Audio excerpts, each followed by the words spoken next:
fantasía.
Bye.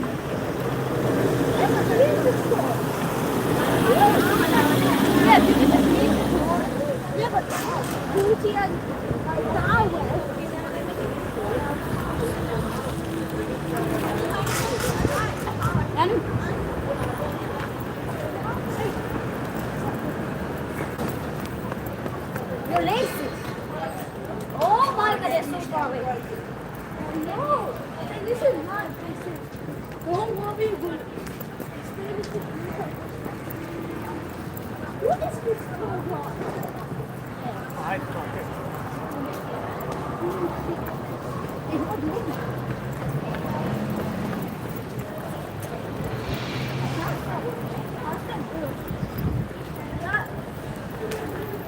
Hello, good morning.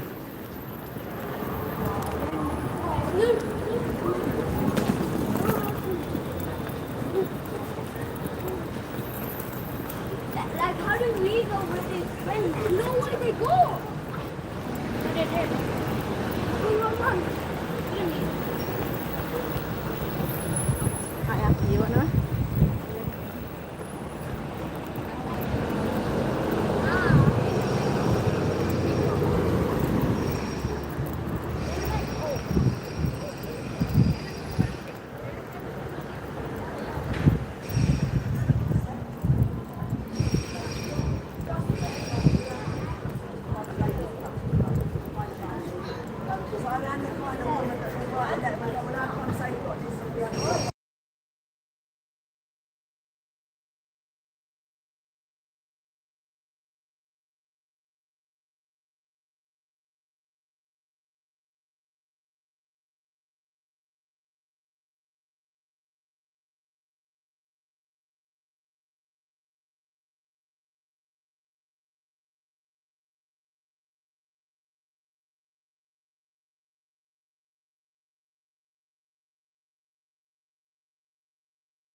For the Institute of Directors, you need to be the director of a successful company. For the Athenaeum, you need to be a politician and academic on science. Once you have all of these things in place, you then have to be voted for. Now they vote the same way that they have always voted. They are quite traditional, and we are quite traditional in London. And they vote the same way that they have always voted. There we go, that's a bit better with it. And this is, they get a top five, they have white rules and they have black rules.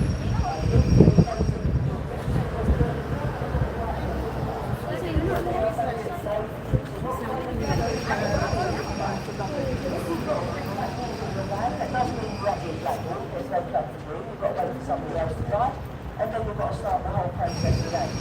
So you probably have come across the term black rule in your life, you probably know it, and it's from really Kelly.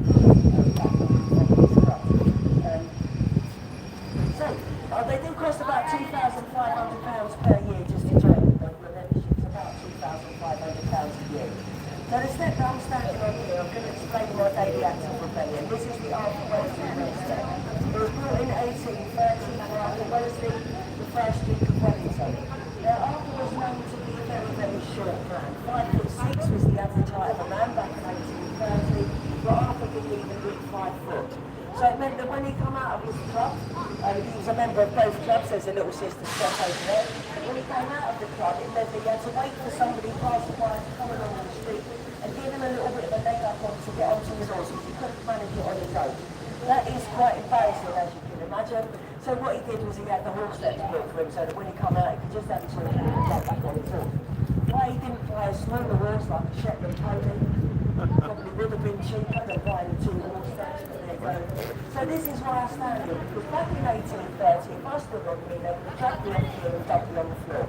Only after Banksy was allowed to stand on this step. So this is why I stand here. It's not because of I'm not very good at dancing, but I figure it's the symbolism, because I don't have a lot of space and I'm not very good at dancing, but I think it doesn't matter about that. All that matters is I'm dancing on this step and he can't stop me. So if anybody is feeling a little bit rebellious this morning, do have a little stand or maybe even a little bit of a dance on the step. You'd be surprised how much that sets you up for a kind of fun day, is what I'm going to call it, a fun day. So guys, have a go on the step if you want to, and if not, follow me across the road. Must be one rebel in the group. Yes, perfect. It's exactly the rebel that I needed, was the smallest one.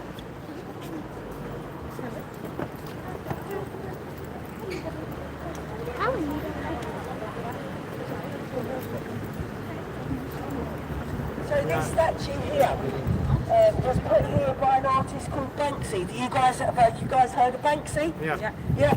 So those of you who may not have heard of Banksy, you may probably have remembered that a few years ago there was an artist that sold a painting. And as soon as the auctioneer's hammer went down on the painting, he sent it through a shredder. Same guy, so you may have heard of him from that. This piece of art rocked up on the night of the 29th to the 30th of April this year. On the morning of the 29th, I came through here because it's my job. I come from here, nothing here.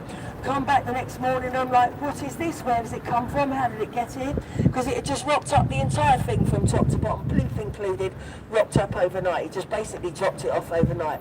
Now, none of us know who Banksy is. I mean, somebody does, because he could not put this here without having the appropriate permission. He would have had to go to government and ask permission to put this here because this is government land. And of course you can see that it has got security barriers and it does have a security man somewhere. There he is over there. It does have a security man looking after it. However, that didn't really help because somebody did come along and spray paint on the side of it one night, which I think is a bit of I think it's a bit bad when you come along and you spray paint on somebody else's piece of art. Of course, all art is subjective, so make of it what you will, guys. But oftentimes, when people have expressed what they feel this is, they do feel that it's a politician blindly strolling around, just doing whatever without care for consequence of the situation. So if anybody does want to see, his signature is on the back of the statue there. But what a wonderful, don't know how long it's going to be here for. It won't be here forever. But it will be here for probably the summer. It's probably going to go at the end of the summer. So I think it's pretty cool myself. We do like Banksy. He did rock up in the Royal Courts of Justice towards the end of last year and he spray painted on the Royal Courts of Justice.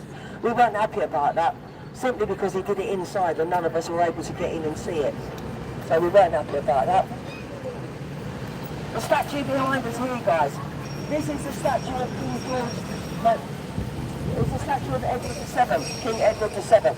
So he was the eldest son of Queen Victoria, and up until our lovely King Charles, he was the guy who waited longest to become king. He waited 62 years to become king, and in the end he was only king for 9 years between 1901 and 1910. However, whilst he was waiting to become king, he didn't let himself get bored. He did keep himself quite busy.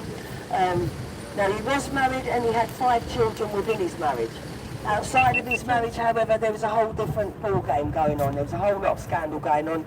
It's said that he had somewhere around 55 girlfriends, and it's rumoured that there were 17 children outside of his marriage. So he did earn himself a couple of nicknames. We're quite good at nicknames here in England, so he did earn himself a couple of nicknames. Dirty Bertie being the first one, and Edward the Caresser being the second one. So yeah, it was his fault, according to his mum, Queen Victoria, it was his fault that his dad passed away. He was up north and he was having a bit of a party when his dad, Prince Albert, came up to tell him to calm down a little bit, to settle down, because what he's going to be King of England. And the way that he's behaving is not a good example for the people of England to be following. 55 girlfriends and 17 children outside of your marriage is not a good example for us. So his dad went up and said, calm down, stop doing this, settle down a little bit, set a good example for the English people. And it was on his way back that Albert caught pneumonia and sadly passed away shortly afterwards, no antibiotics. And Queen Victoria never forgave Edward. She said it was his fault that his dad passed away, because if he hadn't been up there partying, his dad would have never had to come up and tell him to calm down. He wouldn't have got sick and he wouldn't have died. We didn't see Queen Victoria in public for 3 years. 3 years after Albert passed away, but she did wear black for the rest of her life. However, this doesn't necessarily mean that she was alone for the rest of her life. There may have been a couple of romances. I'll tell you a little bit more about that as we get further along on the tour, guys. So following me this way.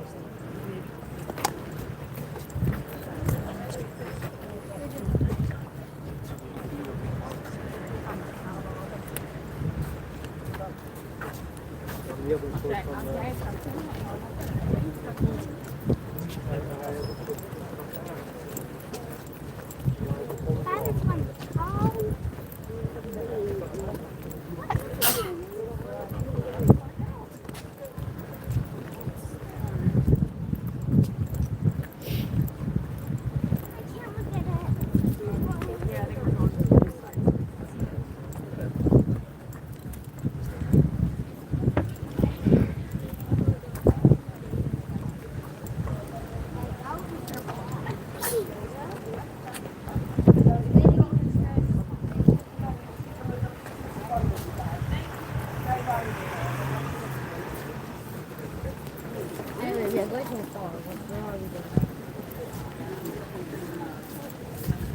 Oh, this is your guys' mum.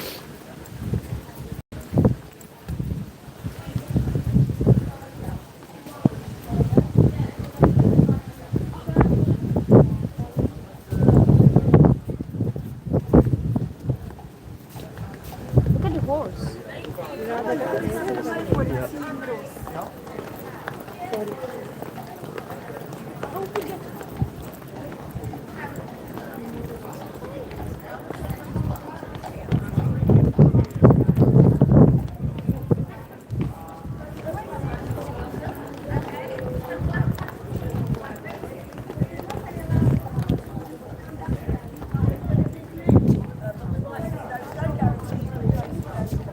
So guys, if you stand in front of me, my voice works much better if you stand in front of me when it comes out of. Now you can see that. Much easier. So we had the dancing bit of the tour, now it's coming up as the singing bit of the tour. So behind us here, this is a statue of Frederick, the Duke of York. Frederick was the second son of King George III, and he was also known as a man who couldn't very easily make a decision. He was made Commander-in-Chief of the British Army at the age of 30, and he had never been a soldier. So it meant that he didn't know what he was doing. So he did try some stuff out. When that didn't work, he tried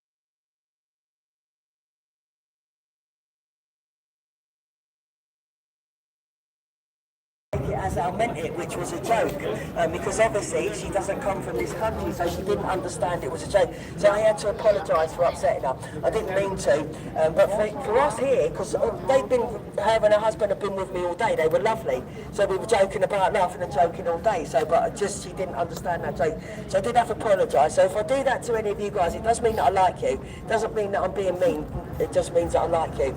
If I'm being mean, oh, you'll know about it. You'll know about it. So Frederick, we did make up a little bit of a song about him. If you do know the words to the song, please do join in. On the off chance you know the words to the song, please do join in. If you don't know the words to the song, please do clap along heartily, just to drown me out a little bit, because I don't sing too well. It is really embarrassing standing there singing in front of a bunch of strangers every day, but the reason why I do it is because none of them do it. So whenever anybody's watching over there, the whole group turns around and goes, well, they're singing, how comes we're not? You know? And it's a good, I think it's a good start. First of all, have a little bit of a dancing, have a little bit of a sing-song. It's a good start for the day, I reckon. So I'm not going to do it with a microphone, because, boy, it's bad enough without the microphone. So, guys, if you're ready, please do clap along, yeah? So the song goes, oh, the grand old Duke of York, he had 10,000 men. He marched them up to the top of the hill and he marched them down again. And when they were, they were. And when they were down, they were down. And when they were only halfway up, they were neither up. Thank you guys.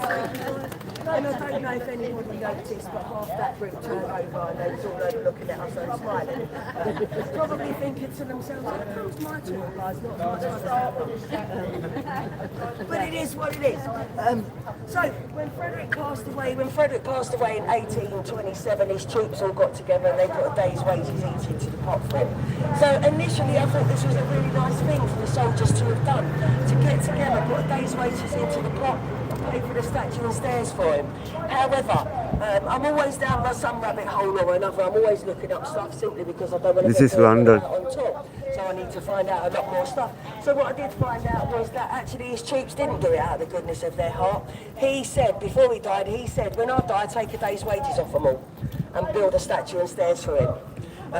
So it wasn't out of the goodness of their heart, it was him. He ordered a day's wages taken from his troops. Because I initially thought, oh, what a lovely thing, he got the respect of his troops and what a lovely thing they did for him. Turns out it wasn't. Turns out that they probably felt even worse after he died because he's taken a day's wages. But it wasn't never supposed to be this. This was built a couple of years after Carlton Terrace on either side of us. So we're going to step forward a little bit because I had fun with Carlton Terrace the other day. Carlton Terrace was built by an architect called John Nash. I'm going to stand over in the shade a little bit so that we don't all die in the heat. And that's not that hot yet, but for some of us, I come from Scotland and Ireland, this is ridiculous heat for me, my thing. It's just too hot. I'm used to the rain is what I'm used to. I can't even remember the last time we had rain. I remember moaning about it, it's raining so bad. Now I can't even remember, now it's too sunny. So the buildings on either side of us here, if you look behind you there, these are Carlton Terrace. They were built by an architect called John Nash, and they were finished in about 1827 they were finished. So John had been bankrupt. He'd actually been bankrupt when the Prince Regent, who later became King George IV, discovered him. So for some strange reason, this bankrupt John Nash, maybe they were drinking, gambling in the clubs together, I don't know, but they seem to have a really good relationship. If you've been on the bus, you've probably been down Regent Street. Regent Street was built for King George V when he was still the Prince Regent, and it was built by John Nash. So John had a bit of a reputation in terms of his finances. He didn't seem to be able to keep the finances straight, which was a bit of a problem. So he was given a budget of £150,000 in their money, today about 15 million, to build these two buildings. There were meant to be 4 buildings of Carlton Terrace. He built Clarence House where His Majesty lives, I'll show you that in a bit, and he also built expanded Buckingham Palace. Now he knocked down quite a lot of Buckingham Palace. He was meant to build the north and south wings. He knocked down quite a lot of it, and when he got that knocked down, the government started looking into financial irregularities in the situation because he'd gone a little bit over budget. By this point, he'd gone over budget by 600,000 or 60 million in today's money. So the government started looking into these financial irregularities, and of course John lost his job. The original plans for this were vetoed by government because they were too expensive. So what should have been here, this was a gap, and what should have been here was a giant marble water feature. The government said that was far too expensive, so they vetoed that. But John still managed to go over budget by, £600,000. So he did lose his job, and poor John died in poverty and shame just a couple of years later. Which is a bit of a shame because he was an amazing architect. My boss has no opinions, but I can't help it. As a woman, I'm genetically designed to give opinions. It's not me, it's not my fault. But I think, in my opinion, these buildings are stunning. And by the time we're looking at them 200 years later, they probably not cost more than 5 pence a day to build, to be fair. And I do think they are absolutely stunning buildings. They do belong to His Majesty. In these buildings now, we have private members clubs, we have the Institutes for Contemporary Dance. There's a little art gallery, the Moores Gallery at the end. In this building behind us here, of course, the same thing, private clubs, private residences. It all belongs to His Majesty, so he gets all the rent money for this. But in here is the Turf Club. The Turf Club is one of our last remaining private gentlemen's clubs. So as a consequence, I'm not allowed in. I'm not allowed in as a lady, I'm not allowed in. So I can only imagine what goes on in there. I imagine best cigars, best whiskey, worst decisions. That's what I imagine goes on in there. Otherwise they'd let us in. If they knew they were doing the right thing, they'd let the ladies in. But the Turf Club, it had a bit of a difficulty in the mid-80s because what they've always done, the Turf Club, is always invited the Prime Minister to become a member of their club. Only in the 1980s we had a female Prime Minister, Margaret Thatcher. And of course, they're in a bit of a quandary. They've always asked the Prime Minister to join their club, but she's a woman. Yeah. So what do? They can't invite her. Technically, they can't invite her because she's a woman. But she's the Prime Minister, so they have to invite her. So it's a bit of a quandary. What should they do there? So they eventually decided to invite Margaret Thatcher. But when she was in there, she had to be an honorary gentleman, and she had to answer to Mr. Thatcher. Myself, personally, I would have told them there are other clubs, I'll go somewhere else, because that's me. But my mum always said, you can't, you know, just like your face, you. So the road behind us here, this is the Mall, this is the Royal Navy Road. Sorry, just coming round you here a second. So this is the Royal Navy Road. It's half a nautical mile long, and it runs from Buckingham Palace to Admiralty Arch at the bottom. Admiralty Arch used to be part of the head office of the Royal Navy. Royal Navy being our largest troop because we're an island nation, but we don't need such big offices anymore because we don't have so much paperwork. So they have closed the archway down. They did open it for a few years to house people between Christmas and New Year, homeless people between Christmas and New Year. But that doesn't make anybody any money, so they soon stopped that. They're currently converting it into a hotel. I'm going to imagine that it's opening this year because they have taken the wrapping off of it. What we do is we wrap the buildings up so you guys can't see the building work underneath. In this area anyway, where I come from, we get to see the building works. We keep it pretty for you guys, we wrap the building up, but they have unwrapped it, so I'm going to imagine it's going to open this year. The average price of a decent hotel room in this area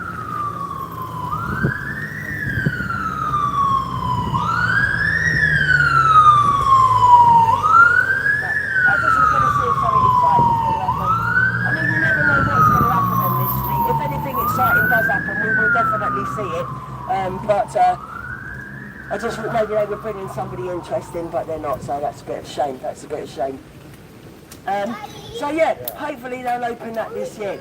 So the Royal Navy Road, half a nautical mile long, and it is the road, whenever you see His Majesty driving up and down the Red Road, this is the road that he's driving along, because of course being His Majesty is not special enough. You need a nice red road, so you're just being very special when you're driving out and about. So if you look at the black lamppost just across the road there, you may be able to see, you might have to duck. You might have to duck, but there is a little black ship on the top of the black lamppost. All of these black lampposts along the road, they have a little black ship on the top. And if you notice the flagpoles there, they are in the shape of a main mast of a ship with a crow's nest on it. So we're definitely keeping the theme of the Royal Navy along here. This is a pretty cool street actually.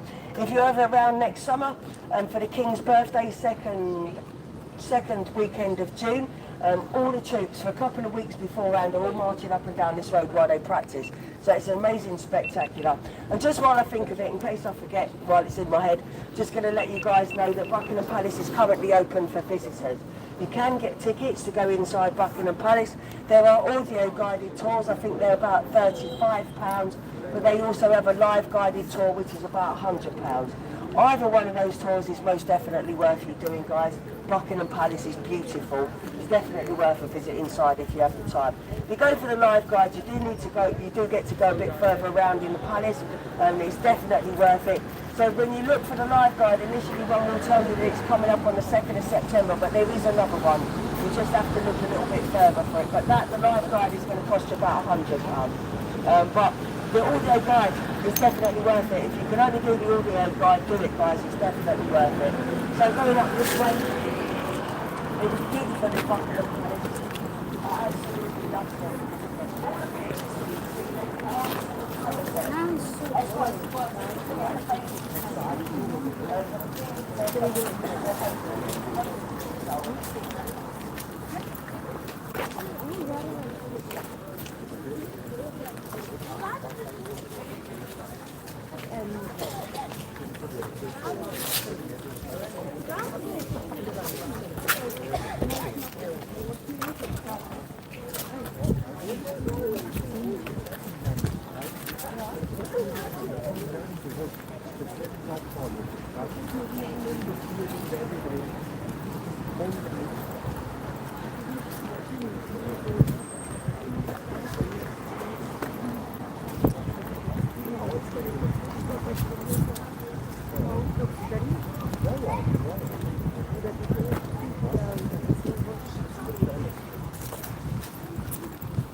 So behind us here we have the statue of King George VI with his wife, Queen Elizabeth, the Queen Mum. Oh, when you visit Now, Queen Elizabeth, the Queen Mum, doesn't have a number after her name because she was just the wife of the King and not in line to the throne. So she was the same as Camilla is now, the Queen Consort. So if you've seen the movie The King's Speech, you will know a little bit about George. You will know that he was the guy who was never meant to be king.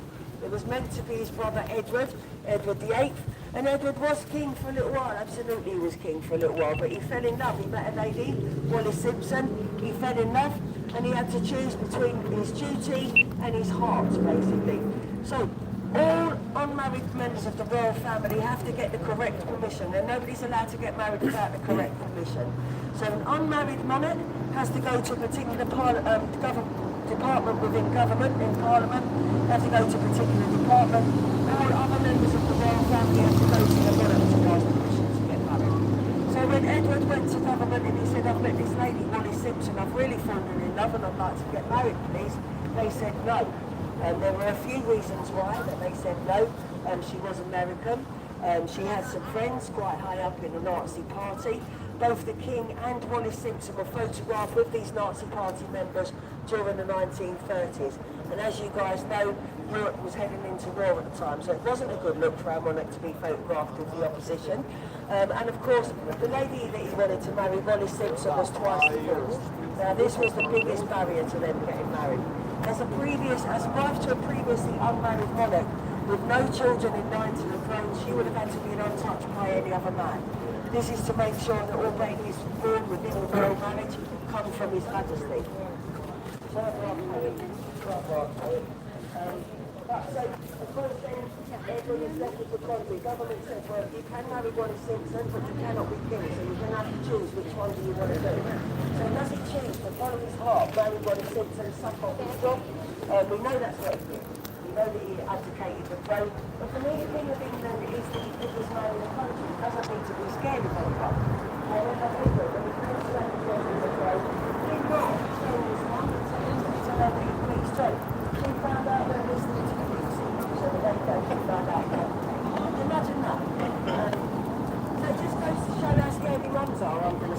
King of England can't go to his mum and say, Mum, I've quit my job. Goes to show how scary mums are, I'm going to say. So this isn't now when the news comes through the doors that he's now got to be king. That was never meant to be his job. He was a very shy man with a very pronounced speech impediment. And it wasn't meant to be him that did that job. He was meant to be the spare. The training for the heir and the spare is very different. So what he was meant to do was live in Windsor Castle or one of those out-of-the-way places, rock up and look pretty at the royal events, and then bob off back to Windsor Castle again, much like Harry was supposed to do. But now he's got the thing now that he's got to be king, so he's got to hit the ground running. He moves down to London, but he's a very shy man, a very pronounced speech impediment, so he needs a lot of support around him, speech therapy and all sorts of stuff around him. But his biggest support is the little lady who stood in front of him there, Queen Elizabeth, the Queen Mum. Even though she was nearly 102 when she passed away, we weren't expecting it, we were not expecting it.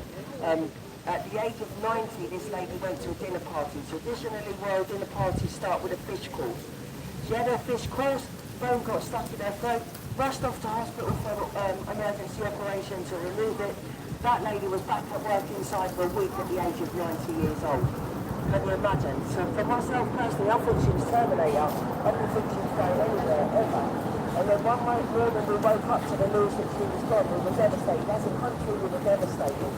And then somebody told me, because I thought it was a blink of an eye, but somebody told me it was actually 5 years later that we lost the Queen. It didn't feel like that at all. I felt like we didn't turn around at all. The Queen was out of work on Monday, she passed away on the Wednesday. That was a big shock as well. That was just absolutely not expecting that. So Queen Elizabeth was pretty much so she moved down to London with her husband George, with the Princess Elizabeth and Margaret. Shortly after the Princess was right now, she was told to leave London, take the girls to safety. She said no. She refused to leave London. She said, I'm not going to leave my girls. My girls won't leave their dad. Their dad's not leaving his people. So we're all going to stay here in London. And that's exactly what they did. They stayed in London. Despite the palace being bombed 8 times, 9 times, they stayed in London. You can see here in the frieze over there on the left-hand side, you can see just in the middle, you can see the Queen with the King stood behind. And they're checking us all along after some of the bombing raids. They used to come out and cheer us all along, cheer us up a little bit.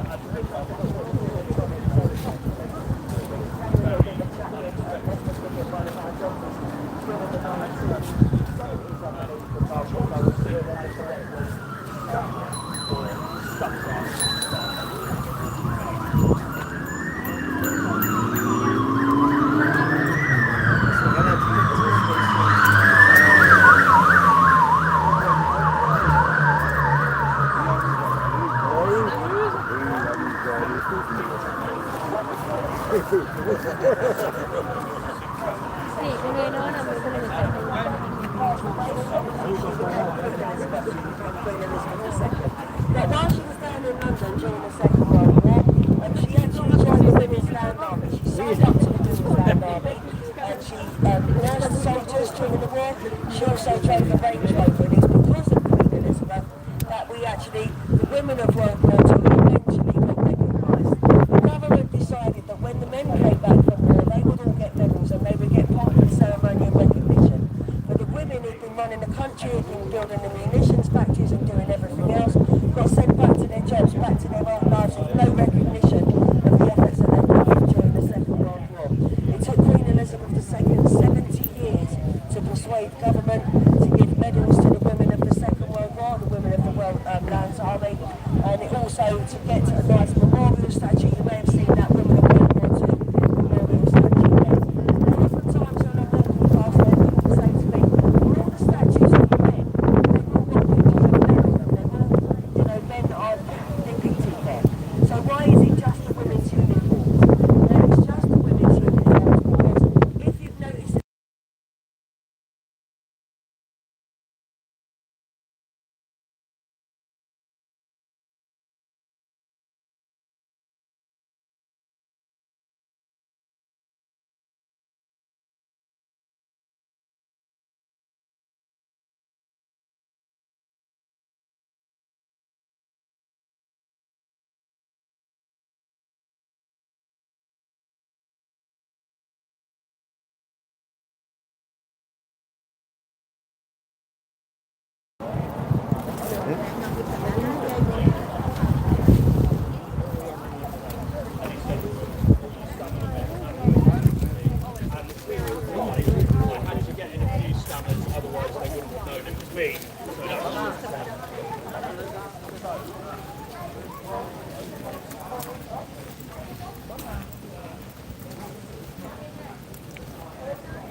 tomorrow if everybody's on the royal walking song. We're all going to get there, we're going to spread out tomorrow anyway.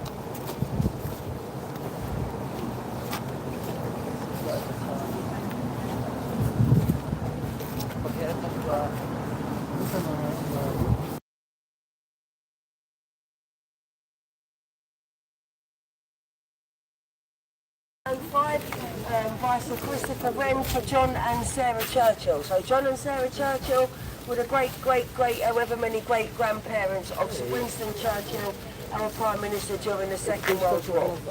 When John and Sarah passed away, it then became the Dowager Queen's house. So whenever the King passed away, the widowed Queen would move in here and she would live out her final days, the last one being Queen Mary in 1953.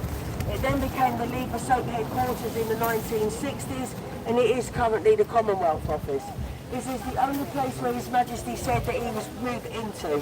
There's been quite a lot, I've been watching the news recently, and there's been quite a lot of controversy because everybody knows that the King is having multi-million-pound remedial works done in Buckingham Palace, and people are a little bit outraged because he said he's not moving back into Buckingham Palace when it's done. Don't be outraged, he didn't live there. He hasn't lived there since before he got married to Princess Diana. He's lived in Clarence House for 25 years. So he's never planned to move in there. He's paid for these remedial works himself, and he's having the office work done, basically. The offices is being done. So he never lived there, so don't be outraged that he's not moving back in, because he's not lived there since he was a little boy, basically. But this is the only place His Majesty said he would move to if he's not living in Buckingham Palace. But he said the problem is they have got a lease. The getting them in is okay, it's the getting them back out again that is a bit of a problem. However, myself personally, if the world were to go crazy and His Majesty was to say to me, I would love to go and live in your house, I'd be like, here are the keys, Your Majesty. Because of course I'm getting the keys to Buckingham Palace in the other hand, so, and I did go inside Buckingham Palace, so I've already picked out my room. I was in there last summer, I've already picked out my room. It is lovely inside there. Oh guys, we're going to nip over, the King's horses are coming down. So we're going to duck the barrier and we're going to nip over and see the King's horses.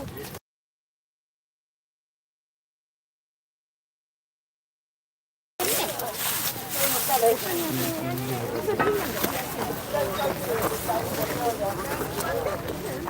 we are coming down now are the King's Royal Life Guards. So these are the first and most important troop of the King's Guards. And as they go past, I'm going to have a little bit of a count. And there don't seem to be enough horses to indicate that His Majesty is currently home. We need 11 horses, and I don't feel like we've got 11 horses. I can't count them for here just yet. So guys, go as close to the edge of the pavement as you like. Obviously stay out of the way of the horses, but go as close as you like and take some of those amazing pictures of the King's Royal Life Guards there. And they make the most amazing pictures too, and when the sun is shining off of their uniforms.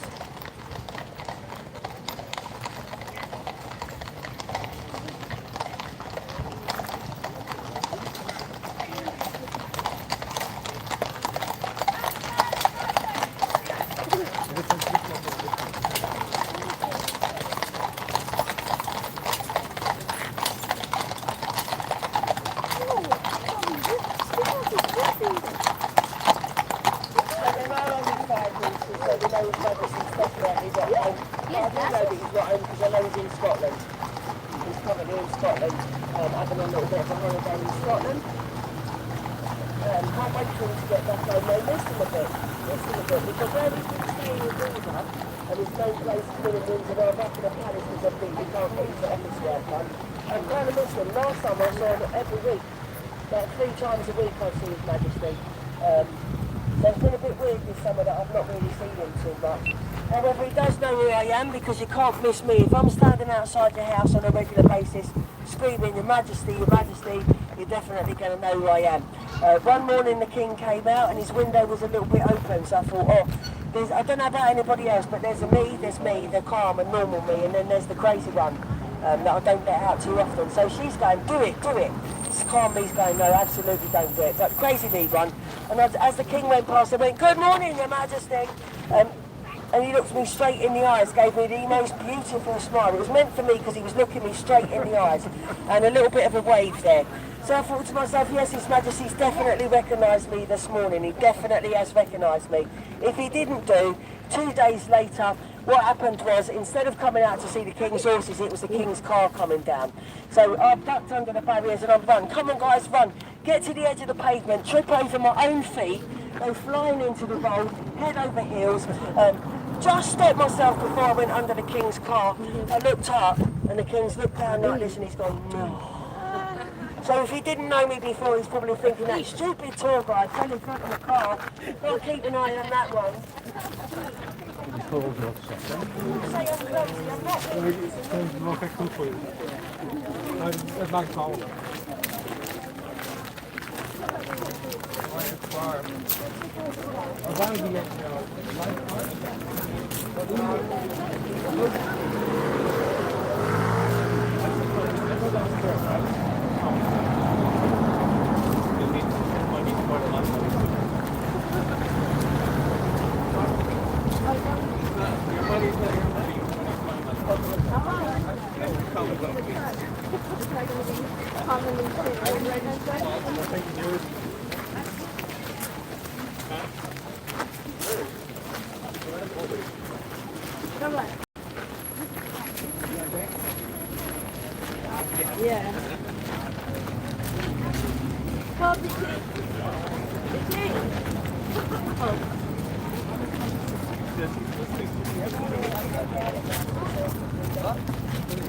That's sugar man.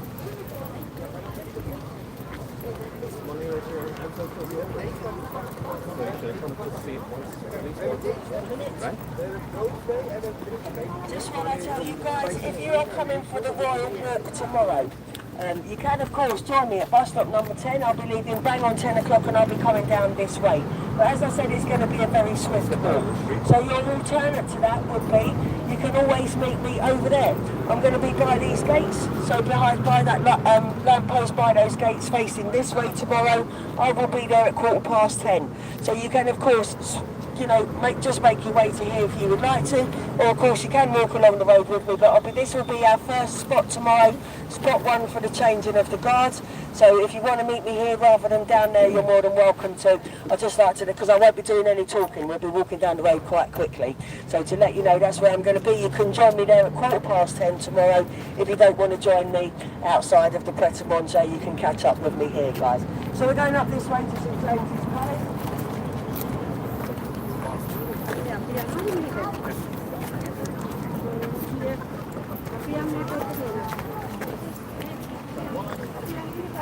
Hey?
We're used to the rain, so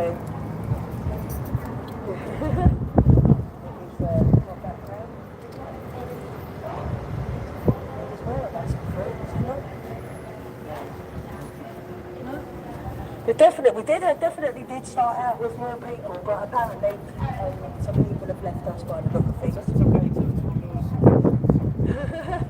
So behind us here, this is St James's Palace. This is the oldest palace in London. So whenever we're talking about our palaces, we always talk St James's first and then Buckingham Palace.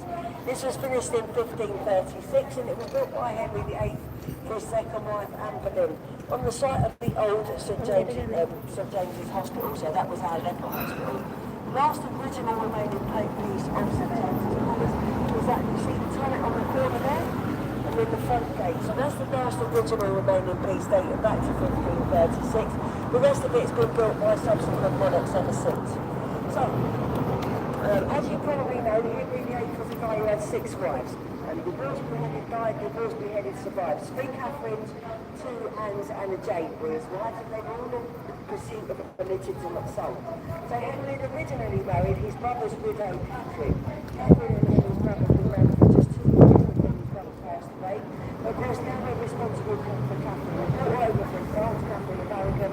We put some Spain, I beg your pardon, we brought her over from Spain, and now we're responsible for her. So we have to get her married off to somebody else. But she's been Queen of England, so she needs to be marrying somebody that befits that status. So what they tried to do was get Henry to marry her, but Henry was only about 13 years old at the time. He wasn't looking to get married to anybody. So it did take them 3 years. It took them 3 years to persuade him to marry Catherine, and eventually they did get married. Now Catherine she'd had 3 or 4 pregnancies, but only 1 surviving child. She'd lost 2 babies, then she gave birth to a baby boy, Henry IX. But Henry survived for just 56 days before he passed away, plunging both Henry and the country into devastation. She did give birth shortly afterwards to Princess Mary, but this was not the son that Henry was after. He's after a legitimate son in order to carry on his line of accession to the throne.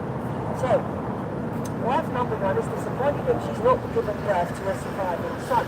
So Anne Boleyn wafts into court. She's about 20 years down the line from Henry being married.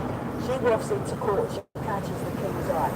She's considered very sophisticated, and because she's just come from court in France, so she's been considered very sophisticated. She wafts into court and she catches the king's eye, and he sets about pursuing her. So he sends her love letters, he sends her poetry, he sends her jewellery. He even wrote the song Greensleeves for her. She sent everything back. She knew what Henry was like, because Henry didn't recognise her, but she exactly knew who he was. She remembered him from the affair that she had with her sister Sarah, which had resulted in 2 children. Now, of course, Henry couldn't marry Sarah because he was already married to Catherine, so Sarah had to be married off quite quickly to another nobleman in order to legitimise her children in a different marriage. This is crazy how it's going. So, Henry's pursuing Anne. Anne's having nothing to do with it because she's not going to be